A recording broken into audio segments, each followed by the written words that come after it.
ಕರ್ನಾಟಕದಲ್ಲಿ ವಿಜಯ್ ಅವರ ಜನನಾಯಕನ್ ಮೂವಿ ಯಾಕೆ ಸ್ಟಾಪ್ ಆಯಿತು?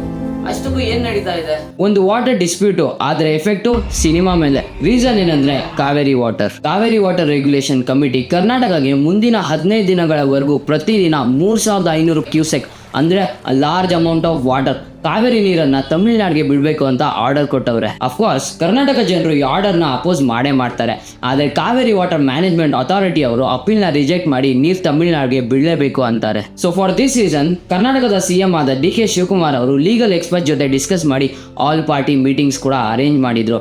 ಆದರೆ ಸಮ್ ರೀಸನ್ಸ್ ಅಂಡ್ ಇಶ್ಯೂಸ್ ಇಂದ ಈ ಮೀಟಿಂಗ್ ನ ಪೋಸ್ಟ್ಪೋನ್ ಮಾಡ್ತಾರೆ. ಈ ಡಿಸಿಷನ್ಗೆ ಮಂಡ್ಯ, ಚಾಮರಾಜನಗರ ಮತ್ತು ಬೆಂಗಳೂರು ಸೇರಿದಂತೆ ಹಲವು ಕಡೆ ಫಾರ್ಮರ್ಸ್ ಹಾಗೂ ಪ್ರೋ ಕನ್ನಡ ಆರ್ಗನೈಸೇಷನ್ಸ್ ಪ್ರೊಟೆಸ್ಟ್ ಮಾಡ್ತಿದ್ದಾರೆ. ಸೊ ಇದರ ಮಧ್ಯೆ ತಮಿಳುನಾಡು ಆಕ್ಟರ್ ವಿಜಯ್ ಅವರ ಜನನಾಯಕನ್ ಮೂವಿ ಕೂಡ ಎಫೆಕ್ಟ್ ಆಗಿದೆ.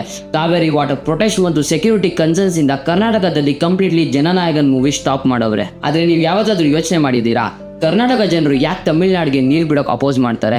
ಅಷ್ಟಕ್ಕೂ ಕಾವೇರಿ ವಾಟರ್ ಡಿಸ್ಪ್ಯೂಟ್ ಯಾಕೆ ಇವತ್ತು ಕೂಡ ಕಂಟಿನ್ಯೂ ಆಗಿದೆ? ಇದನ್ನ ನೆಕ್ಸ್ಟ್ ವಿಡಿಯೋದಲ್ಲಿ ಫುಲ್ ಡೀಟೇಲ್ ಆಗಿ ಹೇಳ್ತೀನಿ, ಫಾಲೋ ಮಾಡ್ಕೊಳ್ಳಿ.